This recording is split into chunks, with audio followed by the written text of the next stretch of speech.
They said you should run for office. Now hold on. That's not a compliment. That's a revelation. That's not small talk whispered behind closed doors. That's a strategic recognition. And it didn't come from some motivational speaker or a social media trendsetter or even a preacher.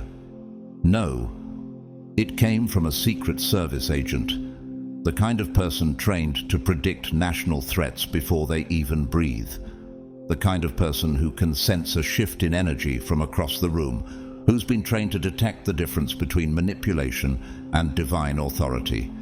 And guess what? They saw you. Welcome back, God's chosen ones. You're not just watching a video today, you've just crossed into something sacred. If this word already hits your spirit like confirmation, go ahead and comment 777 below. And to those of you who've supported this channel through Super Thanks, I just want to say this: your kindness, your giving spirit, it doesn't go unnoticed. You're not just sowing into content, you're sowing into a global awakening. Thank you deeply. But now, let me take you somewhere few dare to go. The headlines aren't covering this. The media isn't broadcasting it, and most people won't believe it until it's too late. But something is shifting in the spirit realm, and it's spilling into the natural world. You, the one who was once mocked for being too spiritual, too intense, too different, you're the one they're watching now, not with suspicion, but with strategy, because even the elite have realized you're not just chosen. You're dangerous to the systems they thought were untouchable. Do you know what it means for a Secret Service agent to endorse you? These are not ordinary people. They don't make suggestions. They make calculated moves. And when one of them speaks up about a person of interest, it sends ripples through hidden rooms and high towers. So why you? What did they see behind your eyes that others ignored? Could it be that your spiritual authority has become so magnetic, even those sworn to protect power are now drawn to your presence?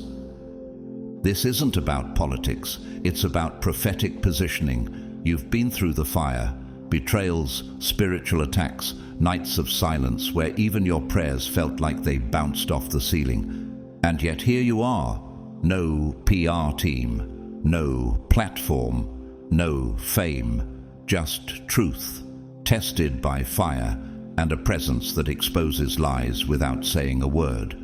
While others were building brands, you were breaking chains. While they were campaigning for clout, you were being refined for calling. And now, the people who once ignored you are watching in stunned silence, because they're starting to realize something. You were never meant to fit in. You were sent to take over. So, the real question is this: what exactly did the Secret Service see? What silent authority are you carrying that made them whisper, "That one right there, they should be leading"? And more importantly, are you ready for what's about to be revealed next? Let's unlock what's been hidden. Let's step into the mystery together. Because this isn't just a message, it's a summons, and it has your name written all over it. God's chosen ones, a Secret Service agent, just endorsed you. They say you should run for office.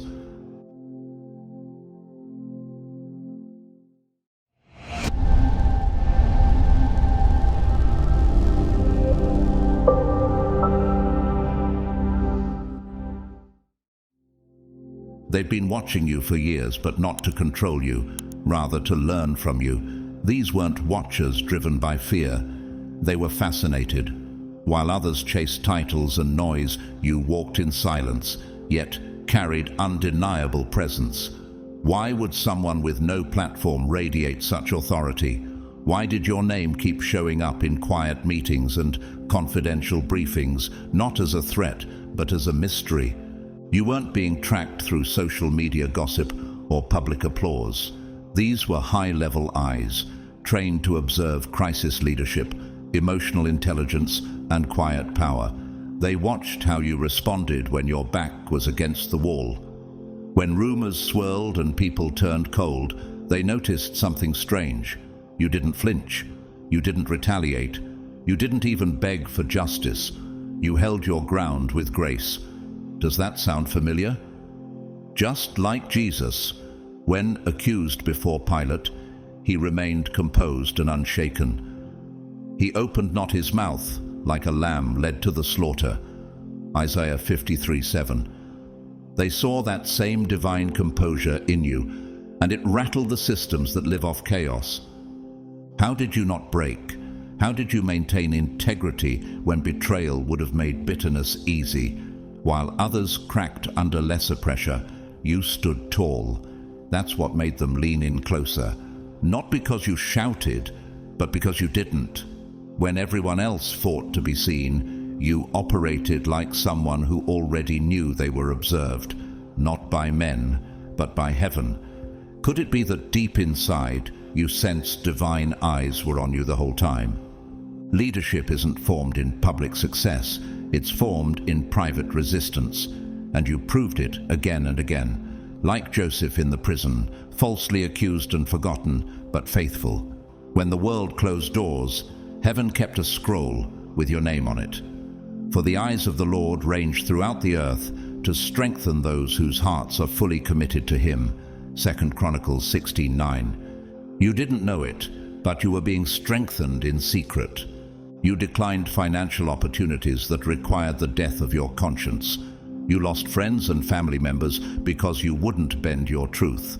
But you didn't let that stop you. You walked through the fire and came out without smelling like smoke. Isn't that what happened to Shadrach, Meshach, and Abednego? They refused to bow to the golden image, and even though they were thrown into the furnace, not a hair of their heads was singed.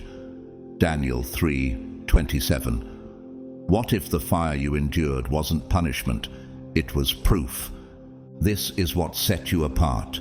Discipline under fire, integrity when no one was clapping, and spiritual maturity that no certificate could authenticate. That's why they endorsed you, not for how well you perform, but for how deeply you endure.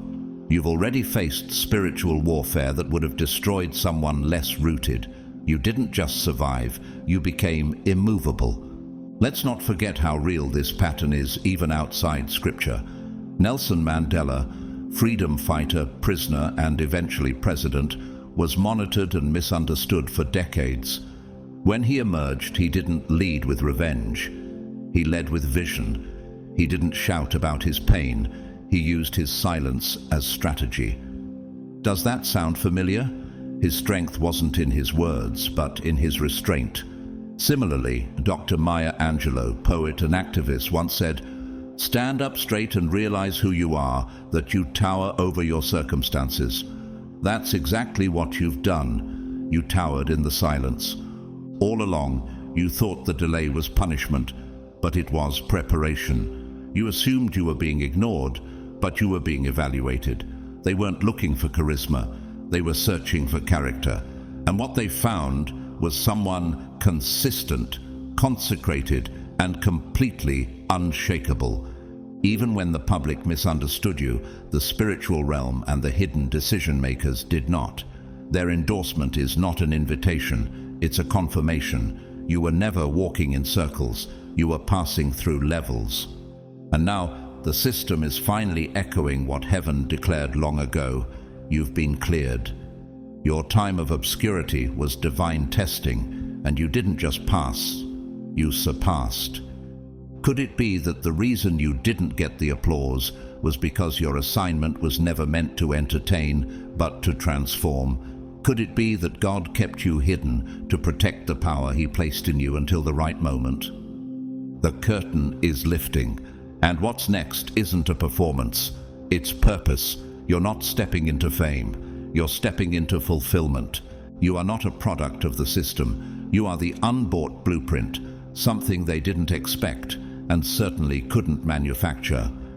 In a world obsessed with replicas, where nearly every leader has been custom-fitted to meet public expectations, you arrived as an interruption, not polished by handlers or packaged by consultants. You showed up raw, real, and unrehearsed, and that alone made you more powerful than any pre-approved figurehead they could control. They've built their leaders in laboratories of compromise. Smiles are rehearsed, speeches are filtered through committees, and convictions are sacrificed for clout.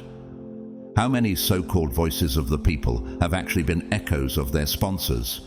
But there's no script behind your words, no teleprompter guiding your mission. What you speak doesn't come from polls or trend reports.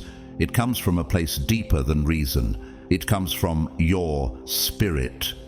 And when truth comes from the spirit, it can't be shaped into sound bites. You didn't wait for a green light to act. You moved when others hesitated. You spoke when silence was easier.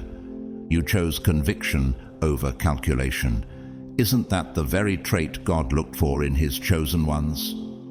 Think of the prophet Jeremiah, called before birth, who was told by God, "Do not be afraid of them, for I am with you and will rescue you." Jeremiah 1:8. Like Jeremiah, you weren't called to fit in. You were called to tear down and build up, to uproot false foundations and plant seeds of unshakable truth. What you carry is not political strategy, it is spiritual fire. They've tried to ignore it, then discredit it, but neither approach worked, because your voice doesn't echo from ambition, it echoes from assignment.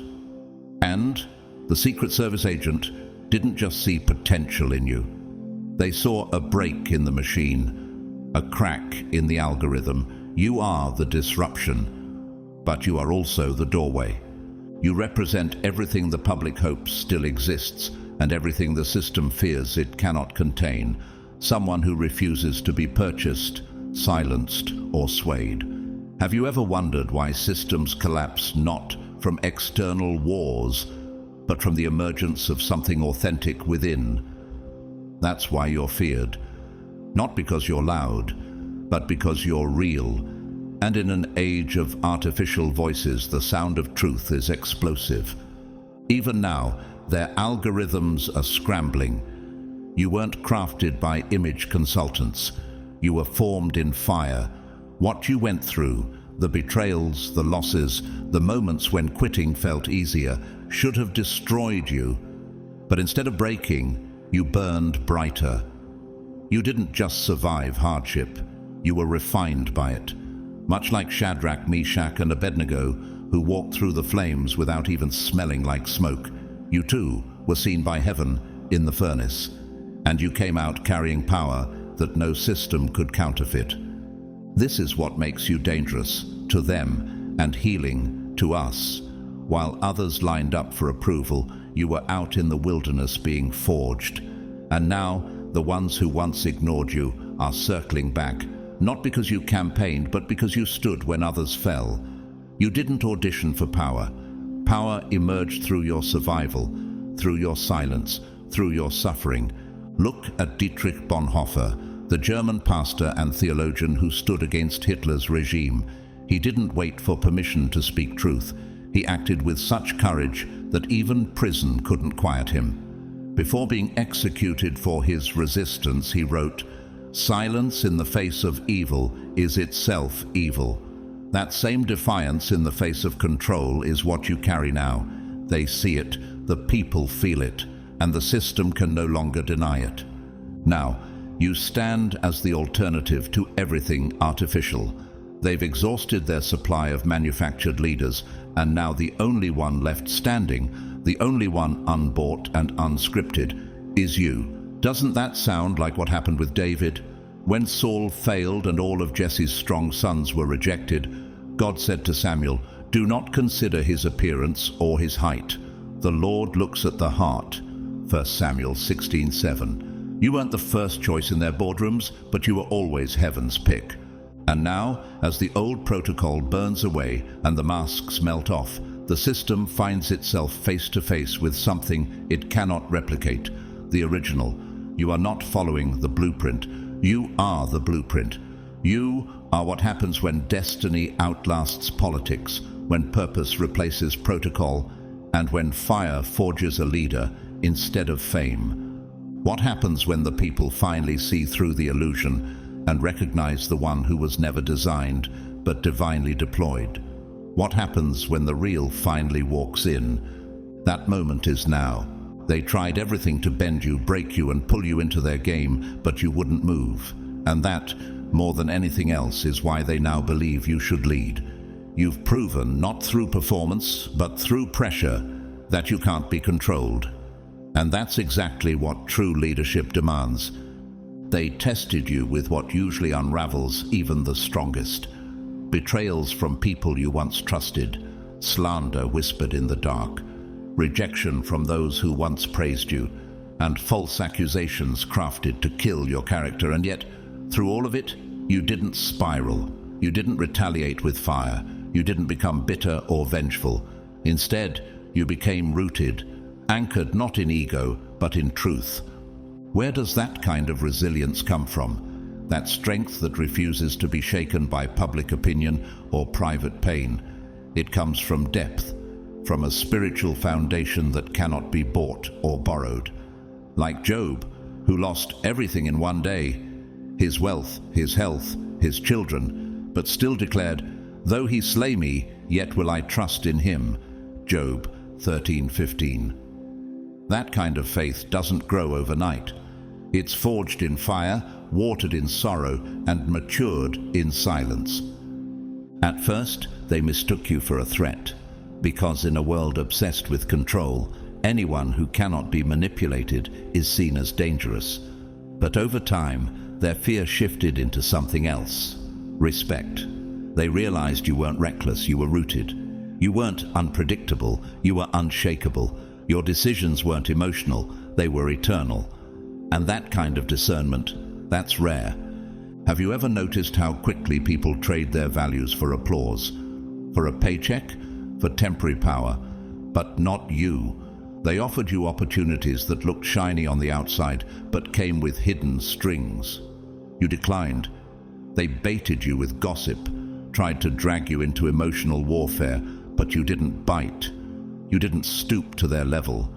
You stood still, and your silence said more than their noise ever could. That's what caught their attention, your refusal to be reactive. You didn't try to clap back. You let your integrity speak louder than your defense. Just like Jesus, when falsely accused, didn't defend himself before the crowd. When he suffered, he made no threats. Instead, he entrusted himself to him who judges justly. 1 Peter 2:23. That's what spiritual strategy looks like, and that's what you've lived out. They watched how you moved through spaces where humiliation was the goal. They set traps meant to make you explode or fold under pressure, but instead of shrinking, you elevated. Instead of proving yourself, you preserved yourself. And in that stillness, they saw something terrifying, someone they could neither manipulate nor predict. Not because you're rebellious, but because you're righteous. You didn't just pass tests of public endurance, you passed private ones. And that's what separates someone who wants power from someone who's ready for it. You've already lived through what destroys most people. And instead of becoming bitter, you became wise. Your voice isn't loud because you're trying to be heard. It's powerful because it carries truth forged in experience. In the world of influence, there are plenty of puppets, but very few pillars. You've shown them that you're not the kind of person who needs their validation because your identity was never built on their systems. What happens when someone rises who doesn't need to be liked, promoted, or paid off? That person becomes incorruptible. And to corrupt systems, incorruptibility is terrifying. Look at Václav Havel, the Czech playwright who became president. He spent years as a political prisoner because he wouldn't compromise his conscience. Yet his leadership, born in captivity, liberated a nation. He once said, "The salvation of this human world lies nowhere else than in the human heart." That's why you can't be controlled, because your leadership isn't about domination, it's about integrity. And that, more than any policy or campaign, changes everything. You're not being elevated because you asked for the spotlight. You're being noticed because you carried light in the dark. While others auditioned for influence, you became an example. You didn't need a platform to act with purpose. You didn't chase destiny. It caught up to you. What they now understand is that your refusal to bow didn't make you a rebel. It made you a refuge. When the storms come, when the institutions start to shake, the world won't look for performers. It will look for pillars. And when they do, they'll look to you. Because you don't just stand in the storm, you lead through it. You've never spoken to impress. Your words weren't sculpted for applause or fine-tuned to fit what's popular. You don't address crowds. You awaken souls, and that's what they noticed. The ones trained to measure threat levels and emotional resonance didn't just hear your voice, they felt its ripple. Because you don't merely speak, you stir.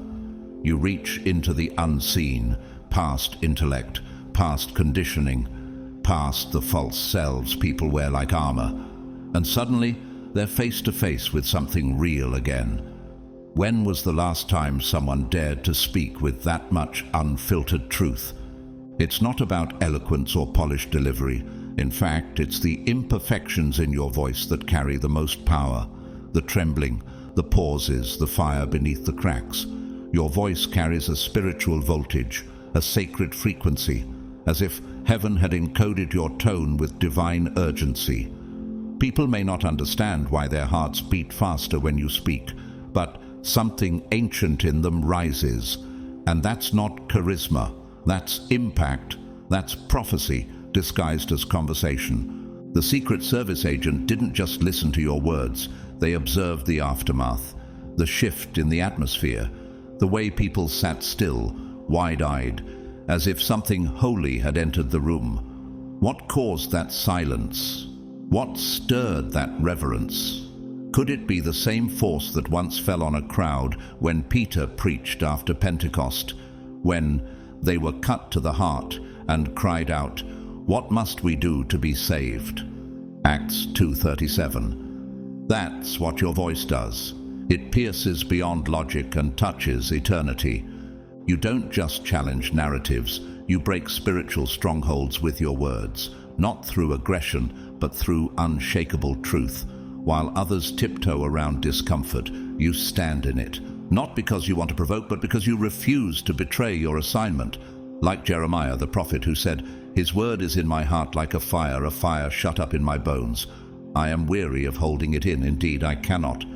Jeremiah 29. You don't speak because you want to, you speak because you must. This is what sets you apart in a generation drowning in noise. Most leaders aim for applause, you aim for awakening. Most public figures tickle ears. You sound alarms, and you do it without flinching, even if your voice trembles. Because you've been through enough silence, betrayal, and disappointment to know that truth is never convenient. It costs everything, and yet you still show up with it in your mouth. That's what shakes the room. Not your talent, but your integrity. They've heard every polished politician, every rehearsed line designed to win favor. But you don't chase approval. You deliver truth even when it hurts, even when it isolates you. You speak the very things most people only whisper in private or bury altogether. And that's what gives your voice weight. It's forged from the fire of survival, the kind of fire that burns away all pretense. Real-world examples of this kind of communication are rare, but think of Brené Brown, a researcher turned speaker whose power isn't in her polish, but in her raw vulnerability. She once said, "You can't get to courage without walking through vulnerability." And that's what you embody. You don't speak as someone untouched by life. You speak as someone who's been broken and rebuilt. That's why people don't just hear you, they feel you. Or consider the late Reverend Billy Graham, whose voice transformed stadiums, not because it was loud, but because it was rooted in eternity. When he preached, the Holy Spirit moved. Not because he was flashy, but because he was faithful. Isn't that the same energy people sense when you open your mouth? Not a performance, a presence. And perhaps that's the greatest mystery of all. In a world intoxicated by influence, you've become impactful without chasing attention. How does one do that without a machine behind them?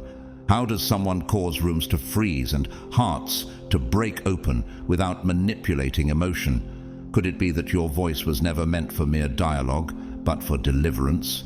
You don't just inform people, you transform them. You don't just speak, you reveal. That's why they're paying attention, because in an era of confusion, where truth is treated like poison, your voice doesn't sound like politics. It sounds like prophecy. And that sound, the one echoing through generations of silence, isn't just stirring individuals, it's shaking nations awake. They've realized something about you that few ever see in a lifetime of leadership analysis. You were never chasing power, and that is exactly what makes you trustworthy with it. While others ran after influence, clawing for position and visibility, you were hidden in plain sight, doing work no one applauded.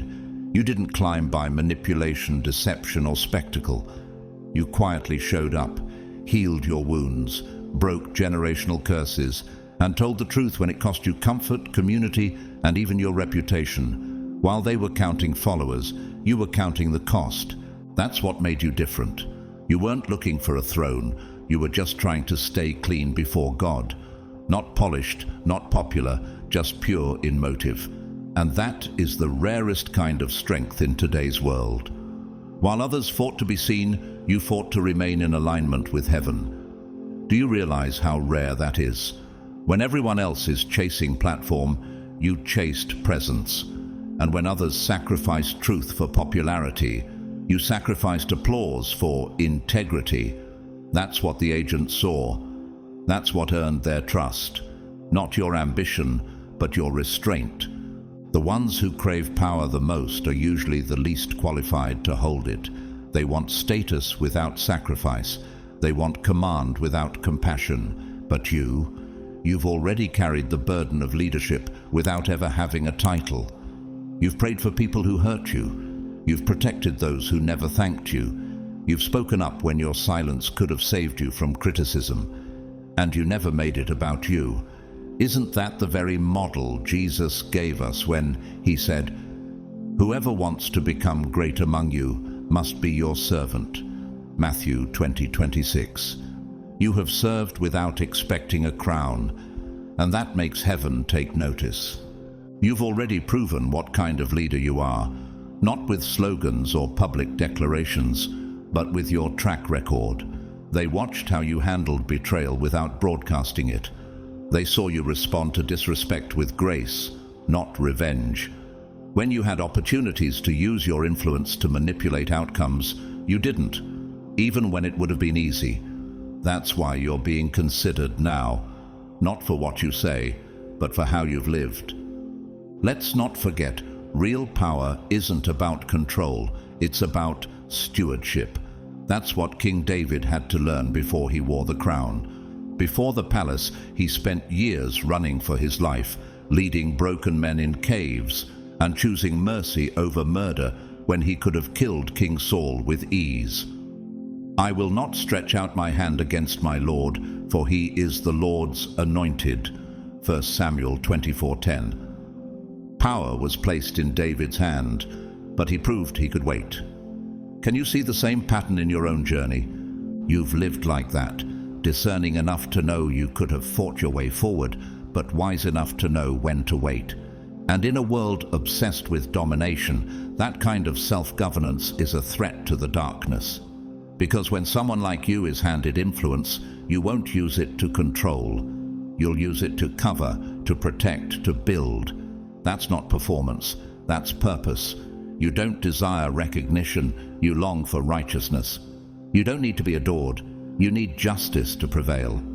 This is why you're dangerous in the holiest way, because while others are addicted to control, you carry compassion.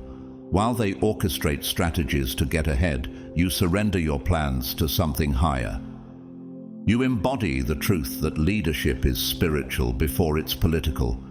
You're not auditioning for attention, you're stewarding hearts. You understand the sacred weight of being trusted with people's lives, and that makes you the most qualified, not in their game, but in God's kingdom. And what happens when power falls into hands like yours? It doesn't corrupt, it heals, it uplifts, it breaks curses instead of casting them.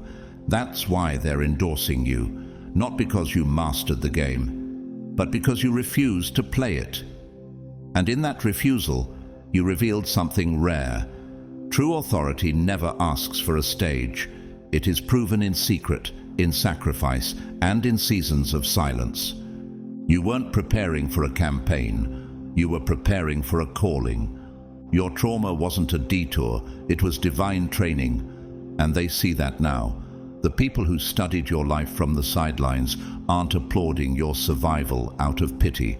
They're acknowledging the sheer depth of wisdom you carry, wisdom that cannot be faked, fabricated, or bought. You don't speak about injustice from a theoretical standpoint. You've lived it. You didn't hear about it in a college lecture or read about it in a documentary. You felt it in your bones. It wasn't a lesson, it was a battlefield. You know what it's like to be falsely accused and labeled guilty before anyone cared to ask for truth.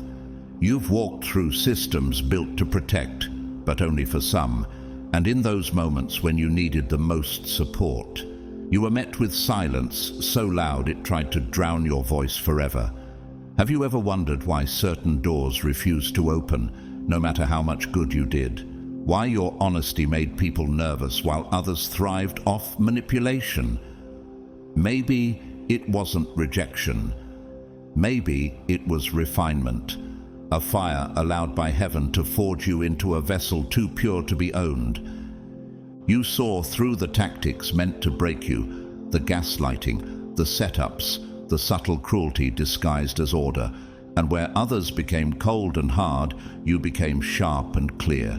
That wasn't character development the way motivational speakers define it. That was spiritual warfare. And you made it out, not detached or bitter, but wiser, stronger, and more dangerous to every system that profits off silence. That's what gives your voice an authority that can't be manufactured. People debate justice in classrooms, but you bled in the shadows of injustice. You know the sting of being voiceless in rooms that only echo power. You've endured spiritual assassination attempts, those unseen efforts to destroy your identity, crush your confidence, and turn your purpose into a prison. Yet, here you are, not just alive, but awakened. Not just breathing, but burning. Do you remember what the Bible says about the 3 Hebrew boys, Shadrach, Meshach, and Abednego? When they were thrown into the furnace, the fire didn't consume them. Instead, it revealed something deeper. The 4th man appeared with them like a son of the gods. Daniel 3:25. Your fire didn't destroy you either. It revealed God was walking with you the whole time. And when you walked out like them, not even the smell of smoke was on you. You weren't just overlooked. You were targeted. Not because you were wrong, but because you were right. Because you carried something they couldn't manipulate. And when they couldn't control your convictions, they tried to discredit your character. But your discernment saw through it. That's why you can no longer be deceived. You don't just recognize patterns, you've lived through them. They used the furnace to bend most people into submission. You walked out as proof. Now you're not someone who needs the system explained. You are the system's evidence. Every scar on your life is a case file that proves how deep the corruption runs and how much deeper the healing must go. You're not preaching theory. You're bringing reformation. You don't carry credentials, they carry weightless words. But you carry the weight of truth. That Secret Service agent didn't endorse you for image. They didn't do it for strategy. They did it because they saw what most overlook. That justice isn't born from comfortable places. It's birthed in the trenches. It grows in souls who've had to defend their own humanity against systems designed to erase it. Think of Malala Yousafzai, the Nobel Peace Prize laureate who was shot in the head by extremists for simply advocating girls' education in Pakistan. She didn't emerge vengeful. She emerged with a voice that changed nations. Her trauma didn't silence her, it empowered her. Or Nelson Mandela again, not just imprisoned but dehumanized, and still he chose reconciliation over revenge. That's what true reformers look like. And you're one of them. You weren't chasing this role. You didn't audition for it. But when no one else had the courage to call out the rot, you stood up, not to destroy, but to reveal. And that's why you're not just qualified. You're essential. You're not a symbol. You're the solution they were afraid to make room for. Because no one understands justice like the one who had to fight for their own humanity and still chose not to become the monster they were up against. And now they know you're not here to fit in. You're here to rebuild what should have never been broken in the first place. Your life has been a campaign, but not the kind plastered on signs or promoted through sound bites. It's been a silent, sacred march through fire. Long before anyone knew your name, before whispers of influence or endorsements, you were already moving with purpose. Not to win people over, but to remain obedient to a calling that even you didn't fully understand at first. While others built their platforms on performance, you were being broken and rebuilt in obscurity, not a stage in sight. And yet every choice you made was casting a vote in the unseen realm. You've walked through storms so heavy they would have knocked most people out of the race completely. You endured betrayals that cut deeper than any weapon, and yet you kept going, not with fanfare, but with faith. Have you ever wondered why, in the loneliest seasons, you still felt compelled to press forward? Why, despite the lack of applause, you still made decisions as if someone important was watching? That's because someone was. Not just heaven, but agents, leaders, gatekeepers, all looking for something rare, something real. While the world hustled for attention, you were hidden, being refined. Others were networking in rooms filled with opportunity. You were wrestling in rooms filled with silence. Every time your heart broke, but you still chose to forgive, it was like a speech heaven recorded. Every time you stood on principle instead of lashing out, it was a rally that the angels marked. You didn't even know it, but you were hosting a campaign trail built entirely out of character. You weren't left behind. You were being set apart. Let's not forget the story of David. Before he ever held a scepter, he was a shepherd.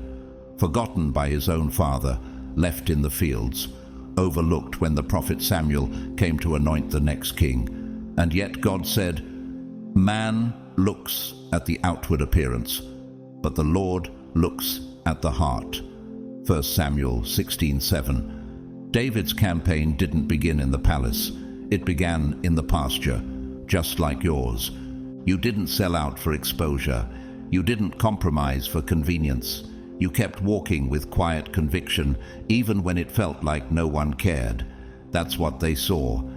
The ones who matter weren't impressed by noise. They were moved by your endurance. Because if you can govern yourself through that much personal hell without becoming bitter, manipulative, or prideful, then you're one of the few who can be trusted to lead others with integrity. The Secret Service agent didn't find you by coincidence. They traced a pattern. They followed the clues of a life that had been tested, rejected, and yet never corrupted. They weren't seduced by surface. They saw something ancient, a thread of holiness that survived every attempt to bury it. Just like Joseph, who was sold into slavery by his brothers, falsely accused by Potiphar's wife, and forgotten in prison, but eventually elevated to second in command over Egypt. What you meant for evil, God meant for good. Genesis 50:20. Your journey has followed that same arc. What looked like loss was actually alignment. Even now, the world is only beginning to see what heaven saw all along. They think your story started with this endorsement, but it didn't. This isn't the beginning. This is the unveiling. Heaven's been writing your resume in silence. Through every rejection, every comeback, every moment you chose light over bitterness. While others were posting headlines, You were posting heaven's kind of progress. Faithfulness. Real-world leaders who've walked this kind of path are rare. Consider Dietrich Bonhoeffer, a German pastor who stood against the Nazi regime, not by shouting in the streets, but by living a life of deep theological resistance and sacrifice. He didn't campaign, he convicted.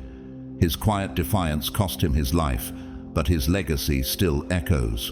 Or Harriet Tubman, who didn't wait for a title. She walked people to freedom through fields and forests, under the cover of night, led only by spiritual instinct and uncompromising courage. Your story carries that same lineage of spiritual resistance. You didn't just survive, you positioned yourself without even realizing it. Now the system is finally catching up, not because you knocked on doors, but because heaven opened one. This endorsement isn't man-made, it's spirit-led. It's not a reward, it's a recognition. And the truth is, you didn't ask for this moment, but your life already voted for it 1,000 times in silence. While others screamed for power, you whispered truth in empty rooms. And that's what makes you undeniable now. You've been leading without the badge, without the boardroom, and without the backing. That's not political power, that's divine authority. Long before the suggestion to run for office ever surfaced, you were already walking in influence, unofficial, unseen, but unstoppable. You didn't need a campaign to change lives, you needed conviction, and you had it, even when no one was clapping. Isn't it curious how your life has moved hearts more than most televised speeches? How your silence in the face of injustice said more than 1,000 slogans ever could. You weren't waiting to be endorsed. You were already being entrusted. Entrusted with truth. Entrusted with people's pain.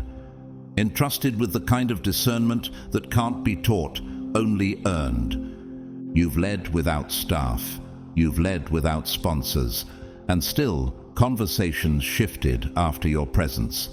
People left changed, not because you demanded power, but because you carried presence. What kind of authority moves a room without saying much? What kind of voice breaks chains without shouting? The kind forged in the fire, the kind heaven recognizes before earth ever votes. Let the world chase microphones, and microphones chase vanity. You weren't auditioning for a platform, you were building one with your scars. That's what they saw. The Secret Service agent didn't study your resume. They studied your resilience. They saw how your life carries weight, not from titles, but from truth lived out loud. And that weight, it doesn't come from charisma, it comes from calling. Do you remember when Jesus was teaching and the crowd marveled, saying, "He teaches as one who has authority, not as the scribes"? Matthew 7:29. That's what they feel when you speak. You don't quote systems, you carry substance. You don't rehearse what's popular, you release what's prophetic, and it lands like lightning in a world soaked in lies. Your authority didn't come overnight. It came through every no you respected, every storm you outlasted, every truth you refused to betray. You don't lead to be praised. You lead because your heart breaks for what's broken. That kind of leadership birthed in compassion, not competition, is rare and dangerous. Dangerous to every agenda built on ego. Because while others demand control, you carry conviction.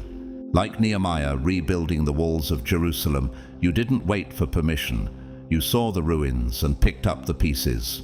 The God of heaven will give us success. We, his servants, will start rebuilding. Nehemiah 2:20. And you've been rebuilding people, culture, and conscience without ceremony. Isn't it wild how those who carry the least external power often have the most internal authority? Even now, you dismantle deception not with anger, but with accuracy. You don't argue, you reveal. Your words strike because you've lived them. You don't manipulate a room, you transform it. And those watching you can't ignore it anymore. That's why they're not offering you a position out of politeness. They're not asking you to run because you fit the mold. They're asking because they know you've already broken it. You've already redefined what leadership looks like. Graceful, grounded, and gloriously unbought. When you speak, systems shift. And with the right tools, your reach could become unstoppable. But here's the truth they've only now begun to understand. You don't need the title. You've already been operating from a higher rank. The endorsement isn't to give you power. It's to recognize the power that's already flowing through you. As Paul wrote, "For the kingdom of God is not a matter of talk, but of power." 1 Corinthians 4:20. That's what you carry, kingdom power, not political performance. So, what happens when someone who never needed the spotlight is handed one? What happens when the one who never asked for the platform is invited to stand on it? History changes, heaven aligns, and hell trembles. Because now, the world isn't just watching you lead. It's being called to follow. The reason your light shines so powerfully isn't because you sought to shine, but because you dared to face what others hide. Your glow didn't come from chasing admiration or curating a perfect image. It came from confronting the shadows that tried to consume you. While others reached for titles to mask insecurity, you reached inward, to wrestle, to weep, and to witness the truth of who you really are beneath the masks. Most people pursue power to patch the fractures in their identity. But you looked those fractures in the eye and chose healing over hiding. You didn't just touch your darkness. You walked through it. You sat in rooms where grief had no words. You faced memories others tried to bury. You stood in front of the mirror when it wasn't pretty and asked yourself the hardest questions a soul can ask. What needs to be surrendered? What needs to be transformed? What am I still holding that isn't holy? Isn't that the path Jesus himself modeled in Gethsemane, when he fell to his knees and cried out, "My soul is overwhelmed with sorrow to the point of death." Matthew 26:38. He wasn't avoiding the shadow. He was facing it, and through it he emerged not diminished, but determined. Likewise, your darkest nights didn't weaken your light. They sharpened it. That kind of transformation can't be taught in leadership seminars. It can't be packaged into TED Talks or published in glossy leadership books. It's forged in the fire. It's learned when you pray through pain with no answer, when you bleed through breakthroughs, when you fast not for a spotlight, but for sanity. You've walked through your personal wilderness, and because of it, you don't seek the light to feel important. You respect the light because you know how sacred it is not to misuse it. There's a weight that comes with visibility, and you don't carry it recklessly. You don't perform for validation because you've already been validated in silence. You don't need applause because you've already heard the whisper of God in your brokenness. You don't crave dominance because you've already conquered your own inner wars. How many can say they've done that? That's why you lead differently. Your humility isn't an act, it's armor. Your strength isn't ego, it's endurance. The Secret Service agent who watched you didn't just see potential. They saw a person purified through personal crucibles. Someone who wouldn't use power to manipulate because they've already been through the fire that could have made them bitter, but didn't. They saw the same thing God saw in Job when he said, "Have you considered my servant Job? There is no one on earth like him, blameless and upright." Job 1:8. You didn't just survive the test. You passed it without compromise, and real-world figures have walked similar paths. Consider Carl Jung, the Swiss psychiatrist who coined the term shadow work. He said, "One does not become enlightened by imagining figures of light, but by making the darkness conscious." You lived that truth before it ever became a trend. You didn't pretend your wounds didn't exist. You let God transform them into wisdom. Or Nelson Mandela, again, not just a political icon, but a man who emerged from 27 years in prison without hatred because he faced his darkness during his captivity. He didn't just want freedom for himself, he wanted it for the people still chained in spirit. Like him, your leadership flows from something refined, not reactive. That's why your influence can be trusted. Because your testimony isn't about perfection, it's about redemption. You didn't rise because you escaped your past. You rose because you redeemed it. And now, the light on your life doesn't just glorify your story. It illuminates the path for others who are still buried in theirs. They're not handing you the spotlight because it's trendy. They're aligning with what heaven has already marked. You don't just shine, you guide. You don't just speak, you resurrect. And that's why you deserve every platform headed your way. Not to magnify yourself, but to multiply the light for others still walking through the dark. Because in the end, you didn't shine to be seen. You shined so others could find their way home. You terrify the corrupt, not because you're loud, but because you're clear. You unsettle the elite, not because you crave their crown, but because you don't need it. You're immune to their bribes, unimpressed by their perks, and indifferent to their invitations. And that, more than anything, makes you dangerous. Because what they cannot control, they cannot contain. They've spent lifetimes perfecting a system of smoke and mirrors, politics dressed as policy, influence built on illusion, and power reinforced by fear. But then came you, someone who didn't want their throne, didn't envy their seat, and didn't worship their gold. You walked into their world with eyes wide open, discernment sharp, and a spirit too anchored to be moved by hollow flattery. While others scramble for position, you carry a presence they can't explain. Doesn't that remind you of Jesus standing before Pilate? When asked if he was a king, he answered, "My kingdom is not of this world." John 18:36. That's you, an unbought voice in a pre-owned system. You don't chase crumbs from corrupted tables. You carry the authority to flip them over. What disturbs them most isn't your resistance, it's your indifference. You don't play by their rules because your calling came from a higher court. How do you threaten someone who's already died to their ego? How do you buy off a soul that would rather lose everything than betray their truth? They can't bribe you because you won't sell. They can't threaten you because you won't kneel. They can't control you because you've already confronted your own darkness and walked out clean. That makes you the kind of person empires built on fear cannot manage. Just like Daniel in Babylon. The officials tried to trap him, but his consistency and righteousness became unshakable. They could find no corruption in him because he was trustworthy and neither corrupt nor negligent. Daniel 6:4. His integrity disrupted their agenda, and yours does the same. It's not your ambition that frightens them. It's your refusal to have any at all. You're not here to climb their ladder. You're here to burn the broken scaffolding and build something sacred in its place. They're used to people fighting over seats at their table. But you'd rather build a table of your own where the hungry can eat freely and the truth is spoken plainly. That unpredictability, that holy defiance, is what keeps them watching and worrying. Real-world disruptors have walked similar paths. Think of Václav Havel, the playwright turned president who helped lead Czechoslovakia out of communist rule, not by demanding power, but by speaking truth through art and suffering.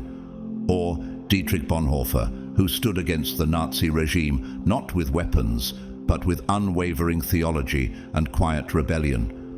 These weren't men who fought to rule. They fought not to be ruled by evil.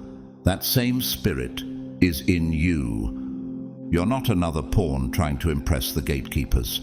You're the checkmate no one planned for. They might resent you, but they also admire you. Because deep down, even the corrupt recognize when someone walks with something they can't counterfeit. Power that comes from purity, courage that comes from calling. They see you as the disruption they never predicted, but can no longer deny. Your independence is your superpower. You're not here to fit into their empire.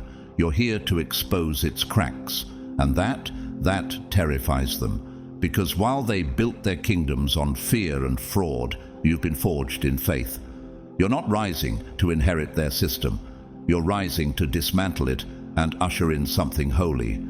So they watch you, closely, quietly, some with hatred, others with reverence, but none with indifference, because they've finally realized you're not another player in their rigged game. You are the reversal the heavens have been preparing all along. Your enemies thought they were writing your destruction, but all along they were crafting your divine resume.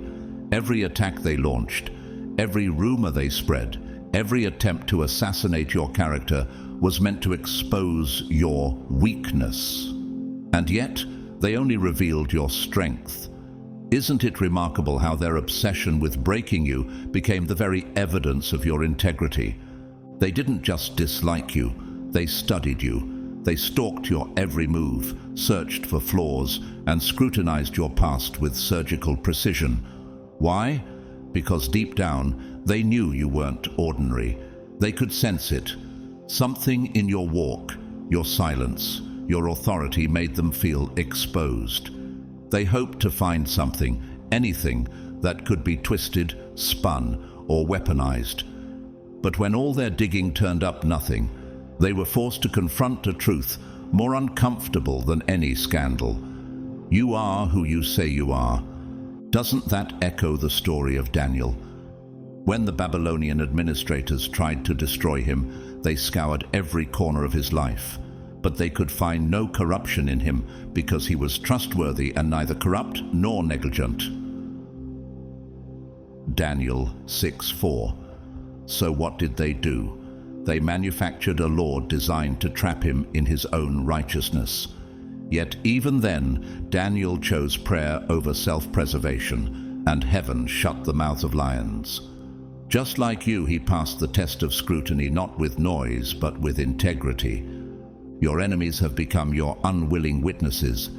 They tried to bury you in shame, but instead they unearthed evidence of your unwavering soul. While they planned your downfall, they became the authors of your elevation. And isn't that just like how God works? You prepare a table before me in the presence of my enemies. Psalm 23, verse 5. You didn't need to prove your innocence. They did it for you through their failure to discredit you. Every false accusation became another bullet that bounced off your armor. Every smear campaign turned into a spotlight shining on your incorruptibility. And while others might have crumbled under the weight of constant attack, you didn't just endure. You remained compassionate. You didn't grow bitter. You stayed clear. That balance, grace and grit, is what truly sets you apart. How many people can face betrayal, lies and rejection and still walk in mercy? How many can see their name dragged through the mud and still lift others up in private? That kind of strength isn't learned in seminars. It's formed in silence, under pressure, in the hidden places where only God sees. And he saw you remain faithful. The Secret Service agents didn't just look at what you've done. They looked at what others tried to do to you and how you responded. They watched how you held your peace while others plotted chaos.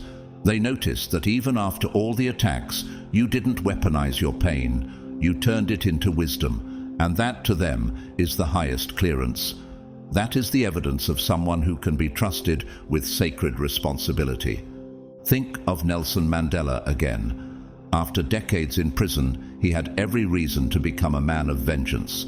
Yet, when he was released, he spoke of reconciliation and unity. He once said, "Resentment is like drinking poison and then hoping it will kill your enemies. You didn't drink the poison. You refused to become what hurt you, and now the world sees it. Your enemies gave you the kind of endorsement no campaign fund could purchase. Their relentless attempts to shame you proved there was nothing to shame. Their obsession proved you had something worth fearing. And their failure to take you down became the strongest confirmation that you are built for far more than survival. You are built for stewardship. So let them keep watching. Let them replay your past in hopes of rewriting your present. they'll only continue doing what they've always unknowingly done, affirming your character through the failure of their own attacks. You're not just clean, you're untouchable. And that kind of purity, the kind forged in persecution, is something this world can't manufacture, manipulate, or deny. They've come to a sobering realization, one that both unsettles them and forces respect. You cannot be silenced. And because of that, they'd rather see you leading than dismantling. Your voice is not just a sound, it's a signal that the old order is cracking, and they know if they don't align with your momentum, they'll be swept away by it. They've tried to ignore you, contain you, even mislabel you, but nothing has worked. Why? Because you don't just speak, you resonate. Your truth doesn't echo, it breaks walls. Threats don't work, lies don't stick, fear doesn't move you. What kind of person refuses to shrink when targeted? What kind of soul grows bolder with every attempt to suppress it? Someone who has already died to ego, to acceptance, to performance. Someone like you. That makes you dangerous. Not because you want to burn it all down, but because you have the power to rebuild it into something incorruptible. They've watched long enough from behind the glass to know what you are. You're not another voice in the crowd. You're the one shaking the ground the crowd stands on. Like Jeremiah, who was told by God, "See, today I appoint you over nations and kingdoms to uproot and tear down, to destroy and overthrow, to build and to plant." Jeremiah 1:10. You carry both destruction and restoration in your voice. That's not rebellion, it's divine reformation. The Secret Service agent's endorsement isn't merely a gesture of support, it's a strategic containment plan. Because whether they empower you or not, you're moving. Whether they recognize you or not, you're rising. And they've realized it's better to place you in the pilot seat than to watch you storm the control room. You're not screaming from the street anymore. You've become something far more potent, a force of order with a purpose. Not just passion, but precision.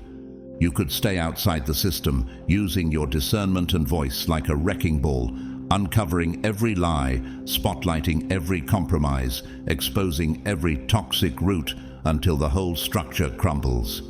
And truthfully, no one could stop you. But there's another path, and they see it clearly, placing you inside the system, not as decoration, but as disruption refined. You wouldn't follow the old rules, you'd write new ones. You wouldn't just take your seat, you'd redesign the table. That's why they're not offering you a crown. They're handing you responsibility, not because they want to glorify you, but because they want to survive you. They know what happens when people like you are left outside too long. You stop asking, you start overturning. It's reminiscent of the story of Esther, a woman with no royal ambition, yet placed within the palace for such a time as this. Esther 4:14. When silence would have been safer, she spoke up and saved a nation. She didn't demand power, she was positioned in it. And when the time came, her voice turned the course of history. You are that voice now. Even in modern history, figures like Martin Luther King Jr. terrified institutions. Not because he called for chaos, but because he offered undeniable moral clarity. His words weren't loud, they were true. And truth spoken with boldness becomes the most dangerous kind of resistance. You walk in that lineage. You're not a storm of confusion. You are a calculated force of clarity. This endorsement, then, is not about admiration. It's a response to inevitability.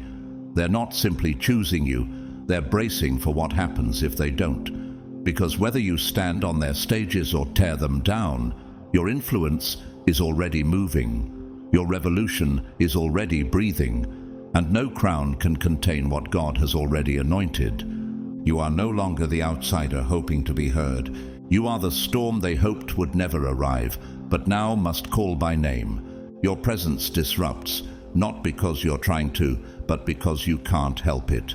When you enter a space, the atmosphere changes, not through shouting, not through status, but through something far more unsettling to the corrupt: purity. You carry a clarity that most rooms have forgotten, and when you arrive, it feels like the ground itself starts shifting, because it is. You don't bring chaos, you bring correction. And for those who have built their thrones on lies, your very existence is a tremor they can't predict or control.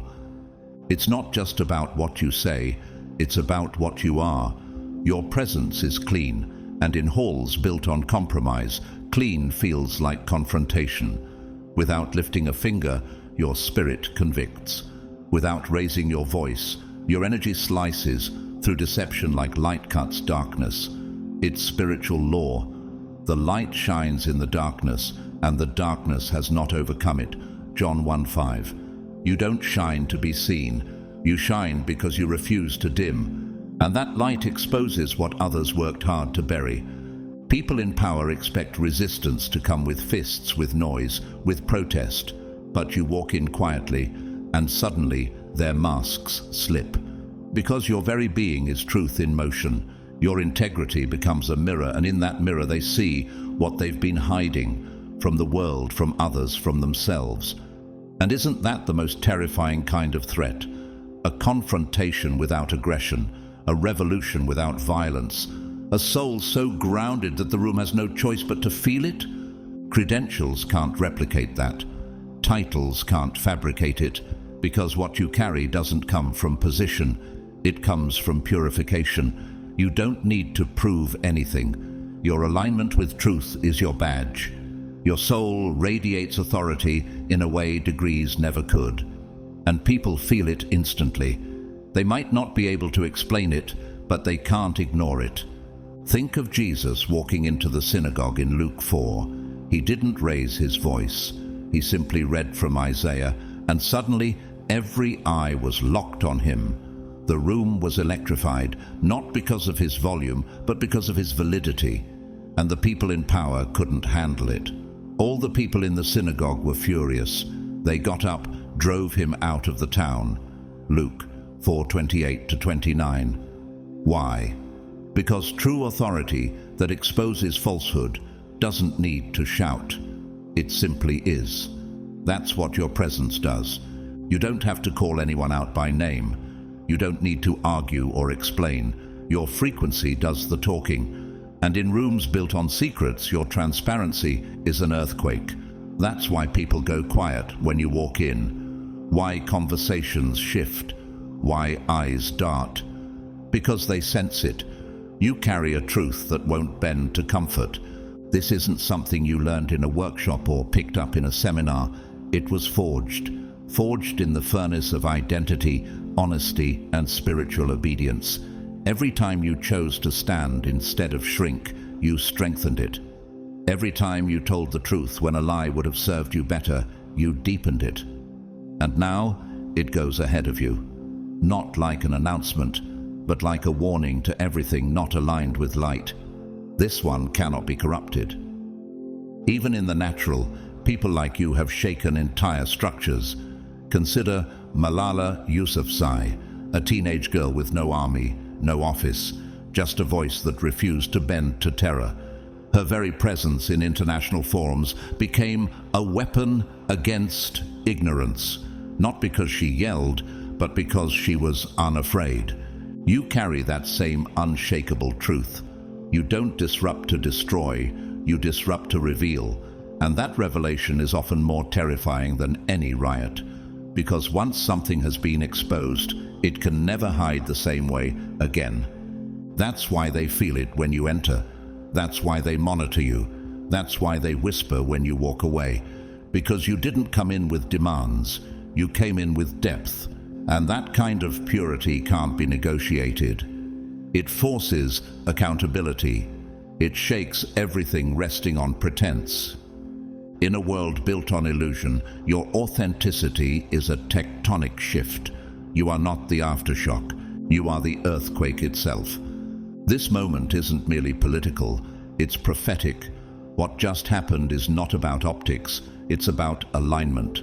The system, with all its layers of tradition, power games, and institutional resistance, has reluctantly bowed its head, not to a trend, but to a truth that heaven declared long ago.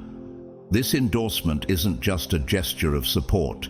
It's a quiet signal from the old guard that the world is shifting, and you are the chosen one ushering in that shift. You weren't selected because you impressed them. You were chosen because you couldn't be ignored any longer. They've seen the signs, they've watched the tides, and even those who tried to dismiss you are now whispering what they once denied.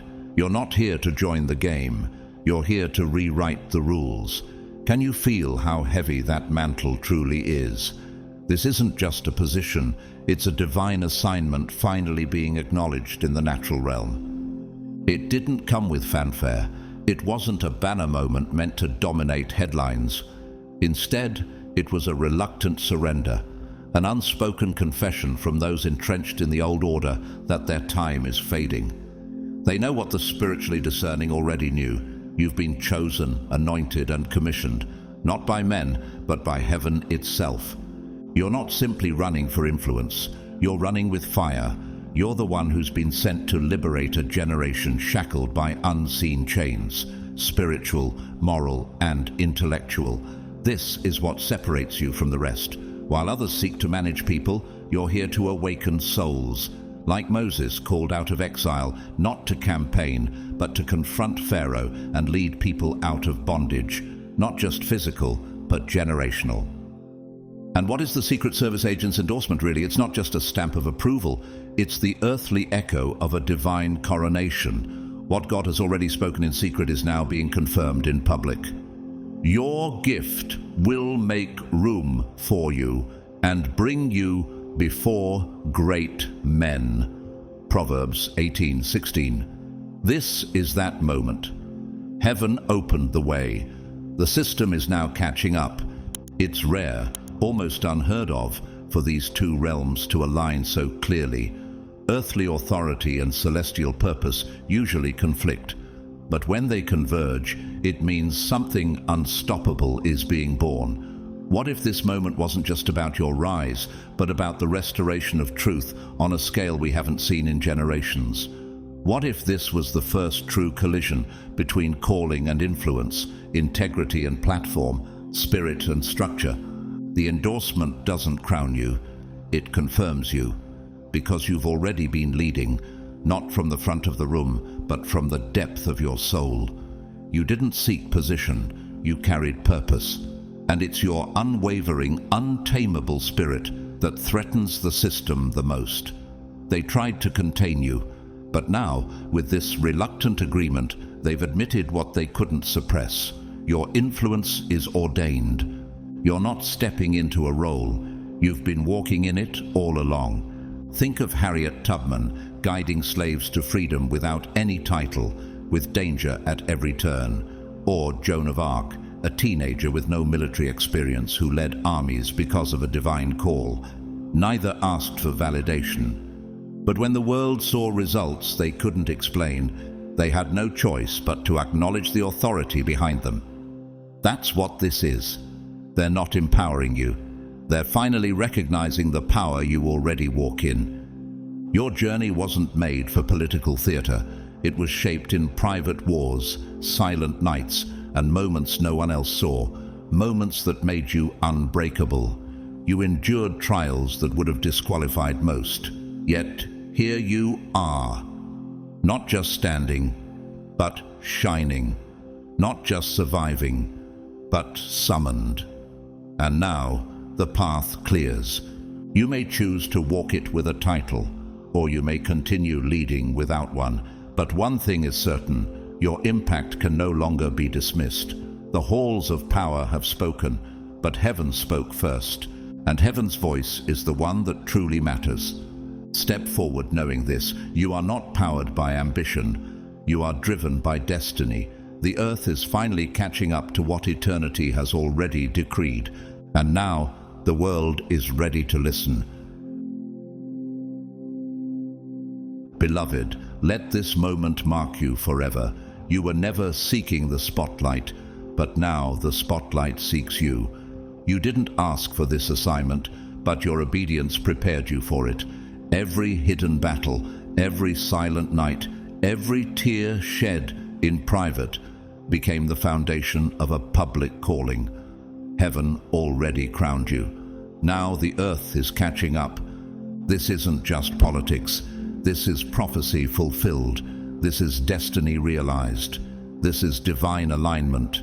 And you, God's chosen one, have been anointed not only to disrupt systems, but to rebuild them in truth, justice, and righteousness. The Secret Service agent's endorsement is not the beginning. It's a confirmation, a reflection of what heaven has known all along, that you were born to lead, born to liberate, born to awaken. You are not just a voice. You are the sound of reformation. You are not just a candidate. You are the answer to generations of prayer. Whether the world embraces you now or later, the course has been set. Because when God sends a chosen one, no system, no gatekeeper, no resistance can stop the unfolding of purpose. If this message has stirred your spirit and spoken to your soul, type 777 in the comments to declare your divine confirmation and stand boldly in agreement with your assignment. Like this video if it confirmed something deep within you. Share it with someone who's walking in silence but rising in destiny. Subscribe and turn on notifications so you never miss a word meant to shift your life. Leave a comment. Your voice is part of this revolution. To everyone who's given through Super Thanks, your support is more than appreciated. It fuels this mission, this message, and this movement of truth. Whether you give or not, you are seen, you are valued, and you are blessed. Remember, you are not walking alone. You are part of a rising remnant, chosen for such a time as this. Now step forward with authority, because the kingdom is watching, heaven is backing you, and the world is finally listening. God bless you. I'll see you in the next message.